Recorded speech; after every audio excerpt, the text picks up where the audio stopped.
ambacho bodi ya ligi wataamua ndicho ambacho kitafanyika, kitasalia, yani ndicho ambacho kitasalia kama kilivyo.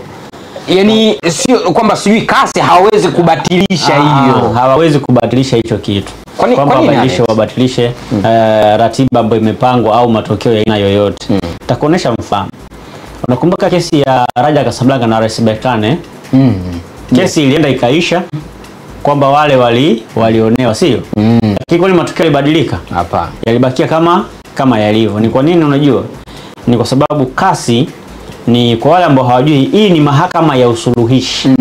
Yes. Ni mahakama ya usuluhishi.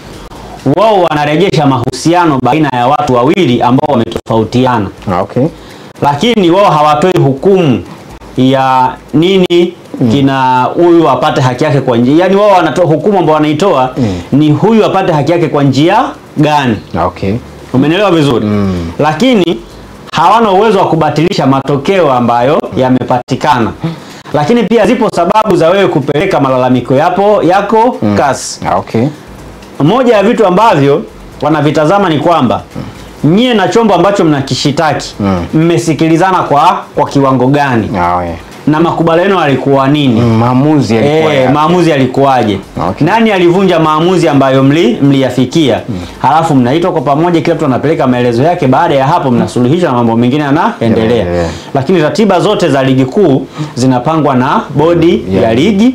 Lakini pia maamuzi yoyote ya kubatilisha matokeo au kufanya chochote kuhusiana na ligi kuu ya Tanzania kiko chini ya TFF na bodi ya ligi. Okay. Wala kasi haiwezi kuja na maamuzi yoyote yale ya kubatilisha ratiba au kubatilisha matokeo ya mchezo au kufanya vinginevyo.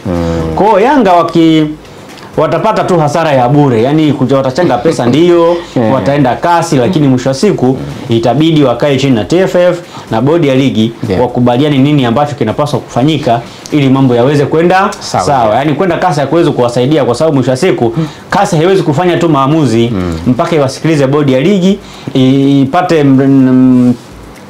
details zote, ikae wajadiliane, halafu mwisho wa siku wao watarudisha tu kwenye shirikisho, kwa maana TFF na bodi ya ligi, kwa sababu wale ndio wenye mamlaka ya kuendesha mpira wa Tanzania.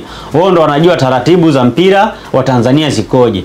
Kasi wao hawana mamlaka ya kusimamisha ligi ya Tanzania, wala hawana mamlaka ya kunini ya kusema bana tubadili tarehe ya mchezo. Tarehe ya mchezo hawana hiyo mamlaka. Bado wenye hiyo mamlaka ni TFF na bodi ya ligi, ambacho ndio chombo ambacho kinaiendesha ligi ya Tanzania. Kwa hiyo swala kwenda kasi, inawezekana labda Manara anajua au hajui au ameamua tu kusema lakini hawana hiyo nguvu. Zipo kesi ambazo unaweza kuzipeleka kasi, hata shirikisho kwa unaweza kulishitaki kule kasi, lakini nategemea unalishitaki na kesi gani. Yes. Na wao pia huwa mara nyingi wanapokea taarifa kutoka kwa watu wote.